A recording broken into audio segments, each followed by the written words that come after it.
Hello and welcome to the Caring Matters podcast. I'm Liz Tassone and I'm here today with Jim Beiting. Jim is the Chief Operating Officer at Catholic Charities here at Southwest Ohio, and he wants to talk to us about a program he does, he's in charge of, for mental health counseling. That's also available to caregivers. So welcome, Jim. Thank you. And tell us about the mental health counseling that's available. Catholic Charities has been doing mental health counseling for 30 or 40 years. We are certified by the Ohio Department of Mental Health to provide a number of different services in the mental health, to do mental health counseling. We do mental health assessments initially, and then we do the counseling, both individual and group counseling. And we do that in our Cincinnati office, Hamilton County office, as well as our Claremont County office and our Butler County office.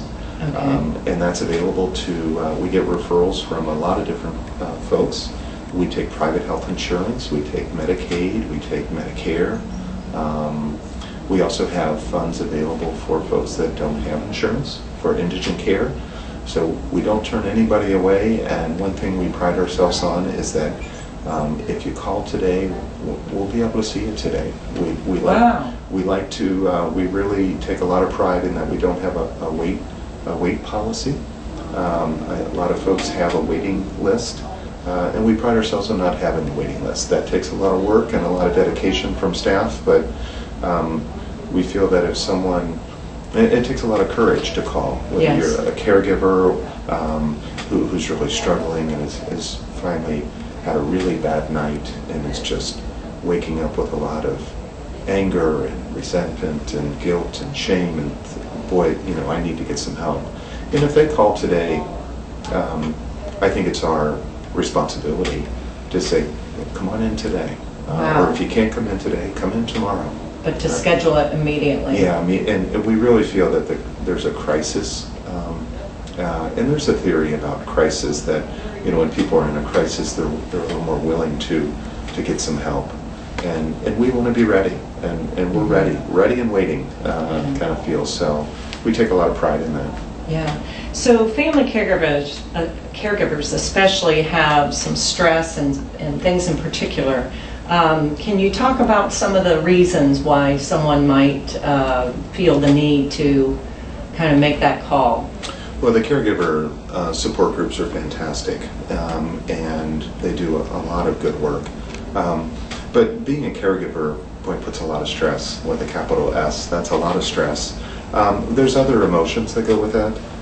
There's a lot of anger. And the anger can turn to depression, anxiety. So there's a lot of emotion that go into caregiving. And I think sometimes if people aren't aware or sensitive to that, they may ignore some of those emotional cues, and sometimes those emotions get stuffed down and buried, especially the anger. And when you don't talk about those emotions, that's when they can come back and really cause a lot of turmoil or trauma in the family, above and beyond the caregiving.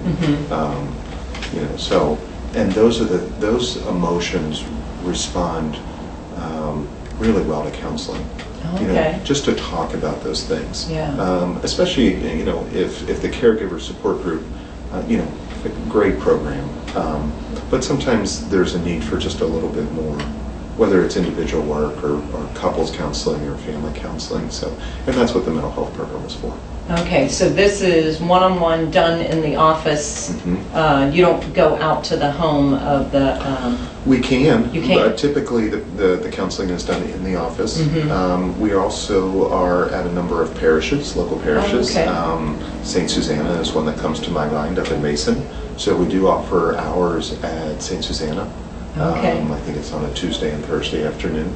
So there are a number of parishes that we are that provide counseling hours for us.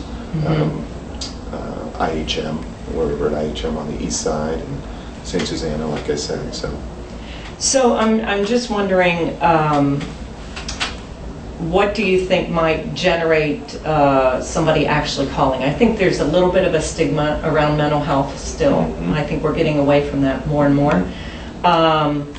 but how might you invite someone to come who may not really see yet that this is, what might they be looking for in themselves to know, oh, it's time to make that call?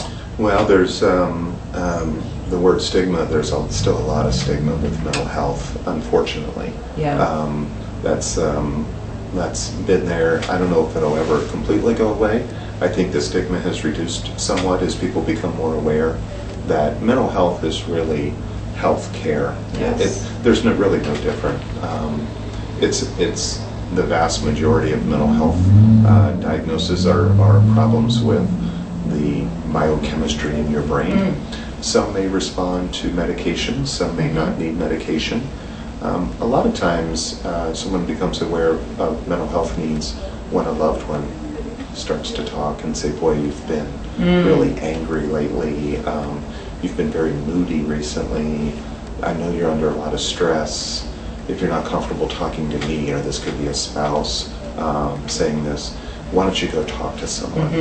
And really when I talk about mental health, sometimes I'll say, we're just someone to talk to. It's not, you're not crazy. Right. People don't like that crazy word, and people go, if I go see a counselor, then I must be crazy. And it's really, a lot of times people just have some difficulty dealing with some emotional things that are going on and need someone to talk to. When I think about someone actually reaching out to another person for help, a professional, I think two elements. You're voicing for maybe the first time things that you might not be able to say to your loved one. Absolutely. That I resent this, I'm angry about having to do this, the guilt, all those things that you may not want to unload onto your loved one that you're caring for. But to be able to say that in a safe environment to a mental health professional would be helpful.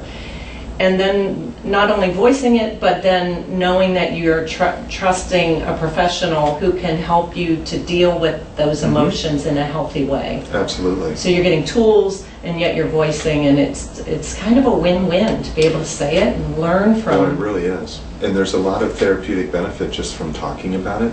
And the tools, or the word I like to use, are some strategies. That if you're starting to feel anger, and that anger starts, and here's some early warning signs of the anger, and it could be, boy, I had a tough night's sleep, or I've been, a little quiet recently.